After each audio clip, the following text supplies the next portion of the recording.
Bonjour, aujourd'hui je vous parle du serpent en tant que totem chamanique.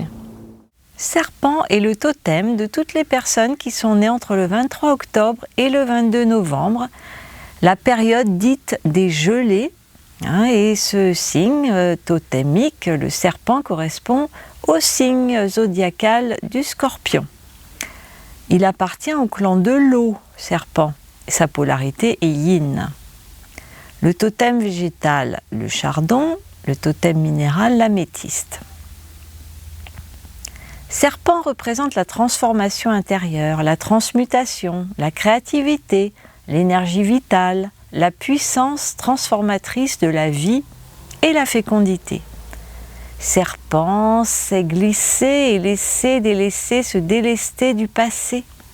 Il se traîne en abandonnant derrière lui sa vieille peau. Il symbolise la transformation.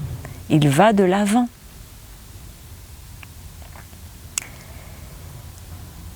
Il symbolise aussi le cycle mort et renaissance, processus initiatique de guérison de l'âme. Il est le symbole de la fécondité car il pond des œufs. Il a le sang froid, mais lorsqu'il est de feu, il représente l'énergie vitale qui sommeille en chacun de nous et qui attend d'être réveillée.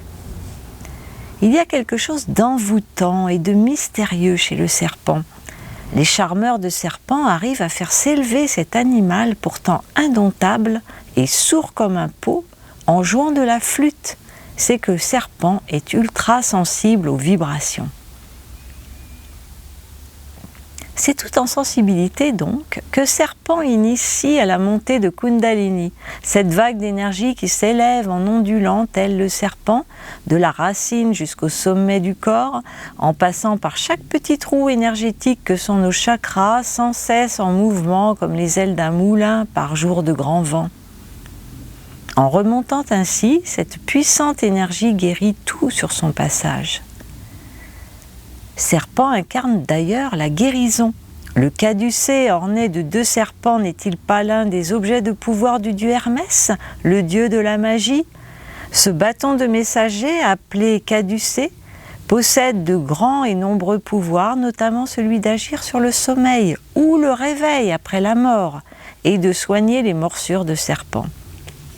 Pour finir, si pour René le Riche la santé c'est la vie dans le silence des organes, la guérison est pour serpent la capacité de laisser à nouveau l'énergie circuler de façon fluide à travers le corps en entier et s'expandre par ses racines du bas et celles du haut jusqu'au cœur de la terre et au fin fond de l'univers.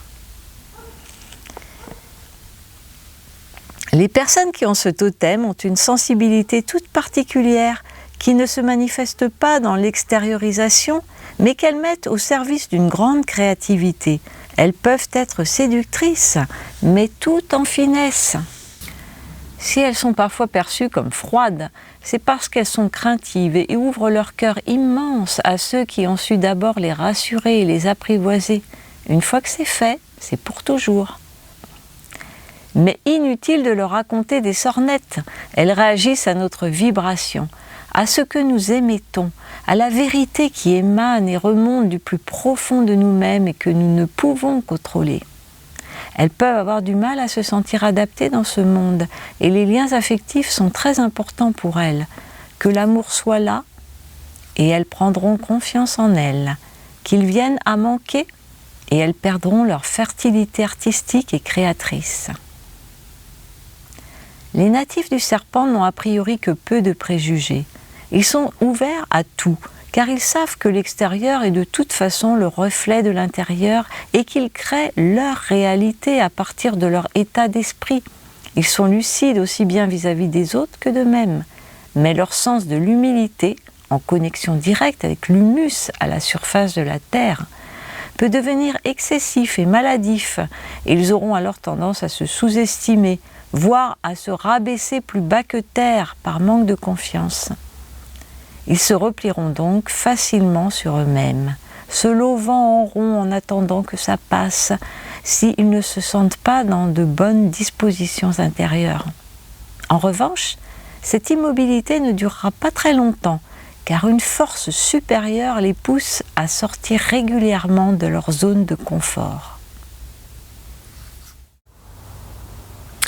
Merci, au revoir, à bientôt.